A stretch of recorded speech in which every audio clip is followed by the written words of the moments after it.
সুপ্রভাত বন্ধুরা, চলে এসেছি নতুন একটা ব্লগ নিয়ে। আমি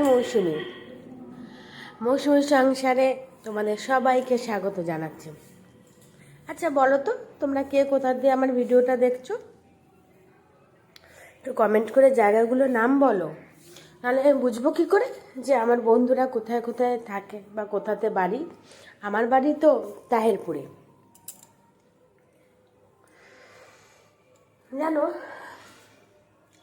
এখনকার দিনের ওয়েদারগুলো কীরকম, কোনো সময় এত অন্ধকার করে আসছে, মনে হচ্ছে এই মনে হয় মুষলধারে বৃষ্টি নামবে।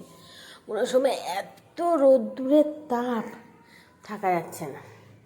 দেখো আমার সোনা এই বারান্দাটার মধ্যে না একা একা খেলে, তো ওর তেমন কোনো বন্ধু নেই। আসল কথা কি বলো তো, আমরা একটু ঘর থেকে না একটু কম বেরাই, সময় পাই না বেরানোর ঘর থেকে। যেটুকু সময় পাই এই তোমাদের সাথে এসে একটু এখানে গল্প করি, তাছাড়া আমাদের বেরানো হয় না। ওই মাঝে মধ্যে ধরো একটু মার্কেটে বেরোলাম, সেটা আলাদা কথা। এমনি সচরাচর সকালবেলা বলো বিকেলবেলা বলো আছে না অনেকে একটু ঘুরতে বেড়ায়, কিন্তু আমাদের সেটা হয় না। আমাদের এই ঘরটাই হচ্ছে জগৎ। তাই তার জন্য একটু গল্প করতেও তো ইচ্ছা করে মানুষের, বলতে পারো সময়ও হয়ে ওঠে না, বা ওই যে ঘুরে ঘুরে গল্প করার অভ্যাসও নেই। না, যারা ঘুরে ঘুরে গল্প করে তারা যে খারাপ তা না, যে হয় না একজন এক এক রকমের পরিবেশ থেকে উঠে আসে, তো আমি কোনোদিনও ওরকম না। আসলে আমাদের ওই বাড়িতে না অনেক লোক, আমাদের একান্নবর্তী পরিবার, এই ধরো 22-25 জন হবে। তো আমাদের ব্যাপারটা না বললে তোমরা বুঝবে না, তাই তা আমাদের না বাইরে বেরোনোর দরকার হয় না। ওই আমার বাবারা 5 ভাই, তো 5টা জেঠিমা কাকি, সব জেঠি আর জ্যাঠা, আমার বাবা সবার ছোট, তো সব বাড়ির মধ্যে যা কিছু করবা। বা আমার হচ্ছে ফ্রিডম দিয়েছে, কিন্তু ফ্রিডমটাকে আমরা কোনো দিন অপব্যবহার করিনি। মানে বিশ্বাস ছিল যে ওরা কিছু করবে না, তাই আমরা আর এখানে ওখানে গিয়ে বা পাড়ায় ঘুরে কোনো দিন গল্প করিনি।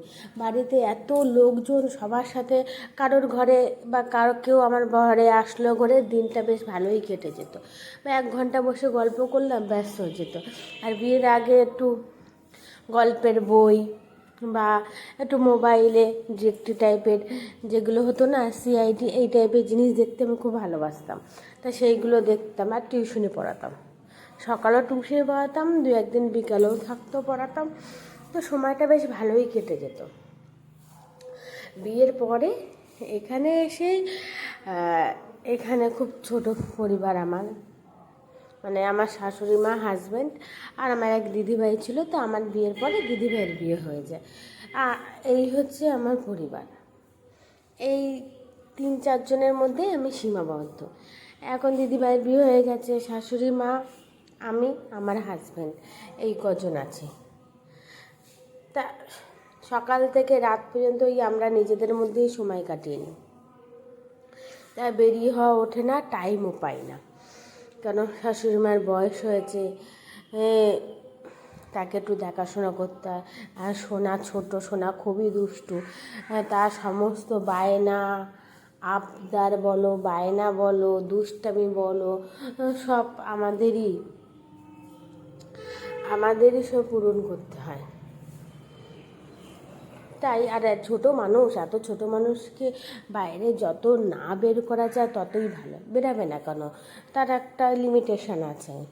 নাহলে কী হয়তো বাচ্চারা একটু বাইরে বাইরে মন হয়ে যাবে, যে বাইরে যেতে চাবে শুধু, তার জন্য ও খুব একটা বেরায় না। ওরও বন্ধু নেই, বিকালবেলা ওঠে একটু জানলা দিয়ে দেখে, ব্যাস আমরাই ওর সাথে খেলাধুলো করি।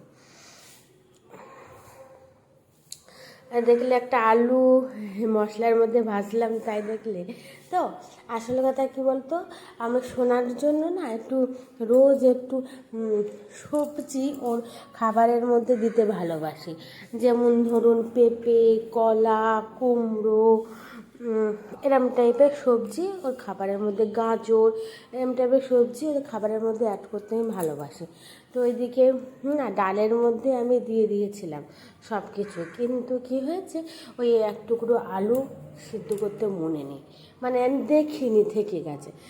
তাই ওইটার পরে একটুখানি ভেজে নিলাম আলুটা দিয়ে, এবার ডালের সাথে মাঝখানে চিড়ে চিড়ে দিয়েছি, হয়ে যাবে তাড়াতাড়ি।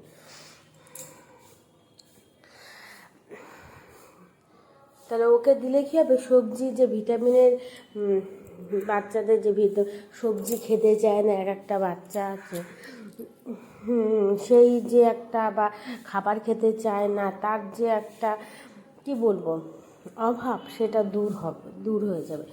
আমাদের বাড়িতে ডাল হলে না গরম মশলা আর ঘি ছাড়া মানা যায় না। তা আজকের ব্লগটা এই পর্যন্তই। যদি তোমাদের আজকের ব্লগটা ভালো থাকে লাইক কমেন্ট শেয়ার করে দিও। টাটা বন্ধুরা।